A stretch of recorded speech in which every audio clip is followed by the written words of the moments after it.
Good morning. Right now, a live look at what this latest winter storm has dumped in Colorado so far, and we are not done yet. We're going to talk totals so far in just a bit, but first, let's go back to last night when the snow really started to come down. This is a 2-hour time lapse of when the snow started to fall. This is that wet, heavy snow like the stuff that we got back in December that still hasn't fully melted away on those side streets just yet. And this is what it looks right now in our backyard. You see just those tiny flakes still falling at this time. Looks like about 5 inches have accumulated. You see Ed Green about to walk in there, getting ready for his forecast. The branches of our tree out there caked in all of that snow. But that is nothing compared to the eastern plains. We have a live look now from the Fort Morgan area. This is from our Corey Reppenhagen's camera. He is out there with live reports this morning, and we're going to hear from him in just a bit. I know folks on the eastern plains have described this as the tundra because it just has not melted out there in the eastern plains. Now, in that part of Colorado, CDOT has also shut down several highways for safety concerns. That includes Colorado 14, US 385, 138, and I-76 east from Sterling to the Nebraska border. Plows are out there just like they are all over the state. Then there are the closures, a lot of them, hundreds of closures and delays.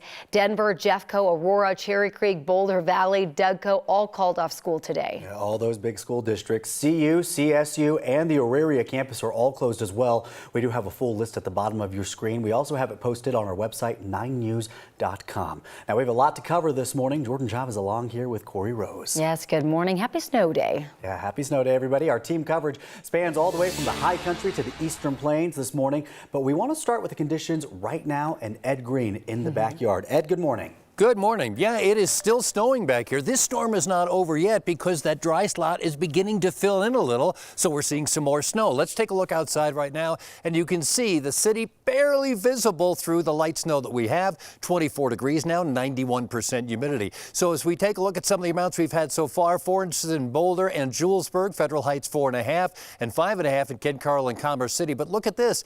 From the National Weather Service, DIA, 7.7 inches of snow. So this storm is actually going to be larger, according to the National Weather Service, than the last storm was when they had 7.1 inches of snow.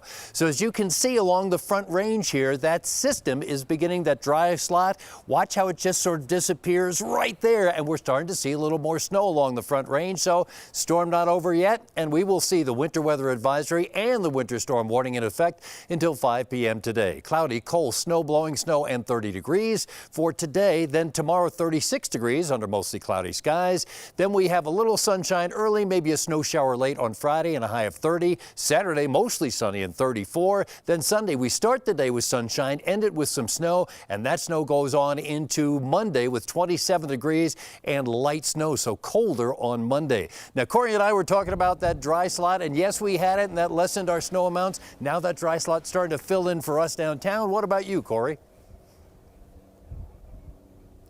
Yeah, you know, Ed, we just had a very interesting moment out here where the winds completely stopped and we got a little bit of a sunrise to come up through the clouds here in Sterling. That's gone, winds back, so the conditions are certainly shifting out here. I'm standing on I-76 right now. This is the closure from Sterling on into Nebraska, and there's various conditions out here. You might be wondering why this road is still closed, but it's the wind. I'll tell you, the wind has been a factor. It's been not strong, but consistent, 15 to 20 mile an hour sustained winds, pushing snow over the interstate, making it slick and causing visibility issues, especially when it was dark earlier.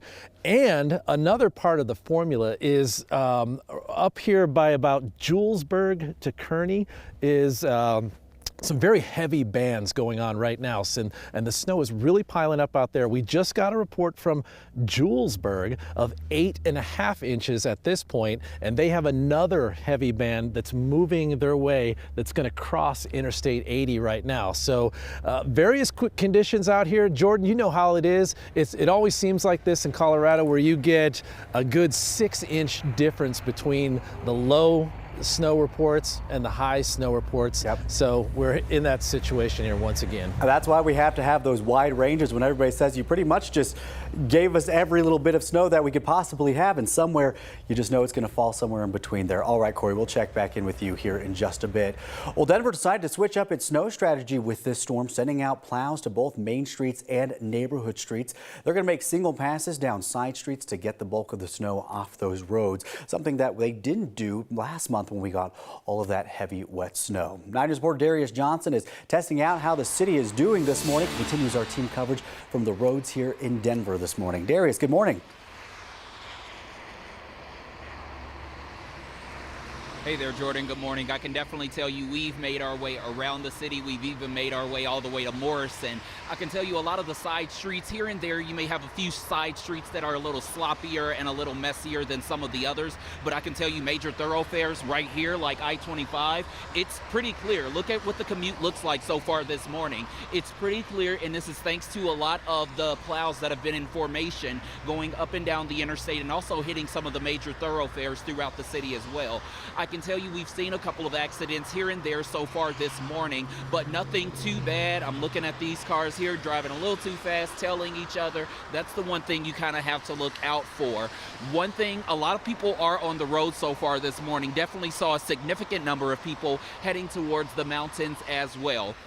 As we continue to make our way around the city, we're going to check out some of these side streets. We've also been checking in with Keeley as we try to follow and track a lot of these accidents that are happening and taking place. But as soon as we pull up on them, it almost seems as if they're being cleared right away. So that's one of the good things we can at least say about the snow so far this morning. So I'm going to go ahead and send it to you all back in the studio for the continued team coverage.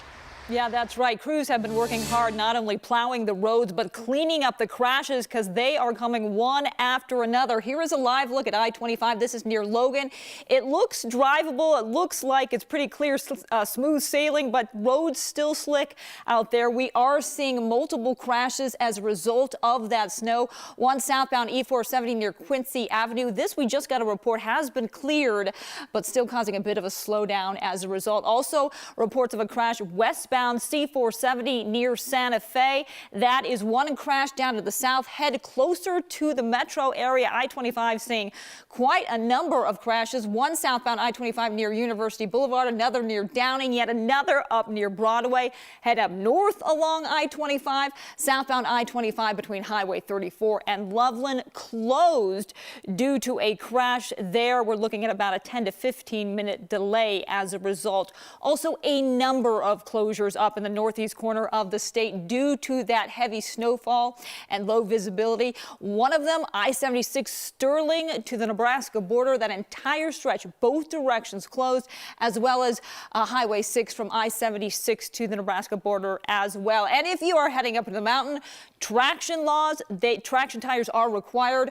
Also, we're looking at about a 61-minute commute westbound I-70 C470 to the Eisenhower Tunnel. Keeley, thank you. Now, where air travel is concerned, DIA is at the top of the list for cancellations today. More than 260 flights in and out of Denver have been pulled off the schedule. About half of those are Southwest flights. 9 News reporter Jaleesa Irizarry continues our team coverage from DIA this morning. Good morning.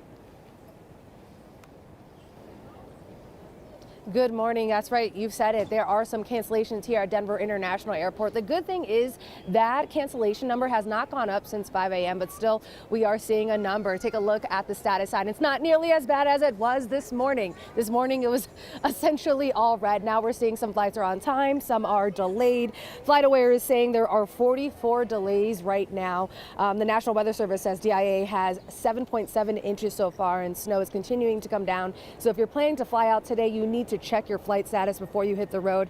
And if your flight is still on, please give yourself enough time because the roads around DIA are slick. We did see a number of plows out and about as we came in today, but we also did see some spin outs. So you still want to take it slow. And if your flight is on time, plan to sit on the tarmac for a little bit as the planes are being de-iced today. That usually takes about 15 minutes or so. But the good news I will say is that it's not nearly as busy as Christmas week when we saw a lot of those cancellations, but still it's a headache to travel today, at least fly out today. I won't lie about that. We just spoke to one traveler who said he's had 3 flights canceled since 1 o'clock this morning, and now his current flight is delayed.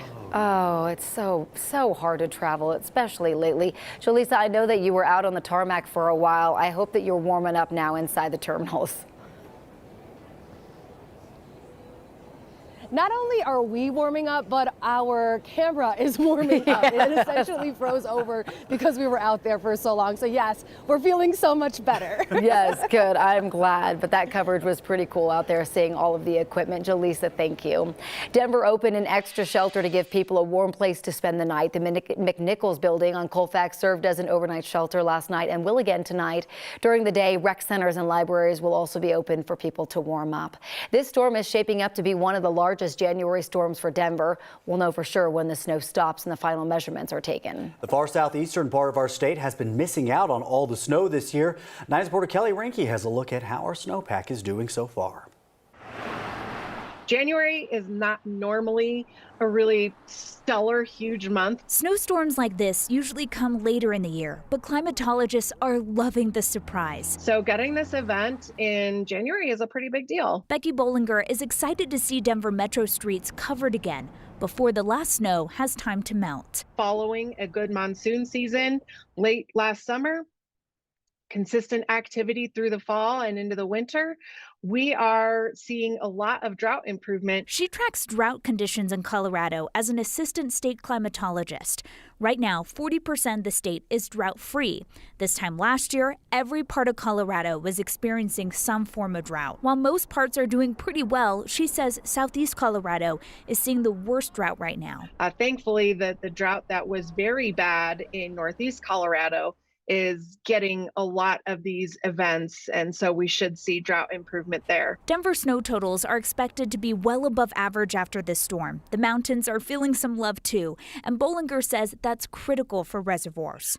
We help recharge our soils, our streams, our reservoirs, the overall health of our mountains. So all in all, I'd say it's pretty good news. It's good news Bollinger is hoping will continue to stick around. We're going into the second half of the game, and we still need that snowpack to continue accumulating to make sure that we really end off the season strong.